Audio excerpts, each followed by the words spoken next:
Hello and welcome to another Friday football forecast. I'm Jeff Jones, and as usual, I'm joined by the entire KVUE Sports team, Tyler Feldman, Corey Mose.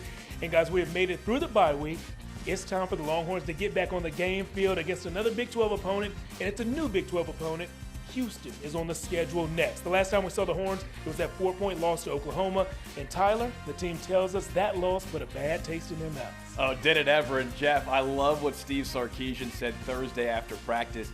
He said his team was angry. He said his team was ticked off. He actually said, quote, his team is off. Oh. And I think when you have a team as talented as Texas, and you have a Texas team that's talented and angry, watch out. I think that's scary for opponents. And Houston, I think, is going to catch the Longhorns at a very bad time, a time when they're upset that they lost by 4 at the end of the game to their rival at the Cotton Bowl, Red River rivalry.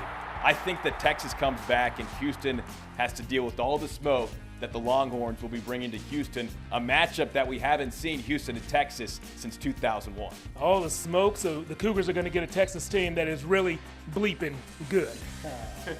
To a quarterback that's pretty bleeping good, too. Yeah. The guy who's taking the snaps for Houston is one that the Longhorns are familiar with. And, Corey, you say he's going to play a big role in this game.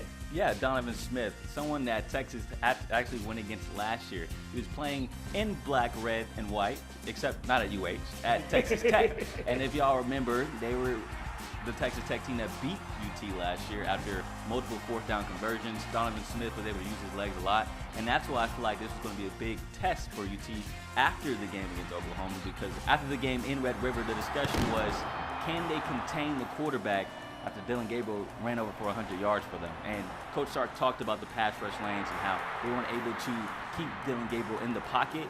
Donovan Smith, he's not going to want to be in the pocket either. So we're going to get to see if Texas learned their lesson, watched the tape against OU to keep Donovan Smith contained, because he is looking to run at times, but he can also throw the ball, top 5 in the conference. So it's going to be a really good test for that Texas defense.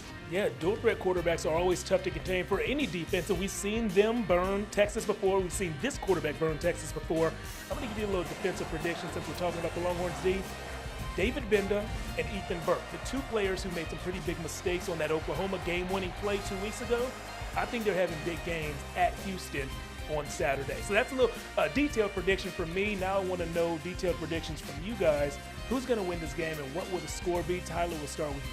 We'll go quickly. Texas favored by 23.5 points on the road.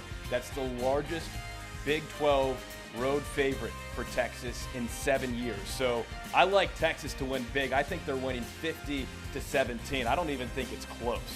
50, putting up half a century on it. Yeah, little 50 action. I like that. All right. A 50 burger with a side of, what's the score going to be? Another butt whooping. I'm not going to lie to you, dog.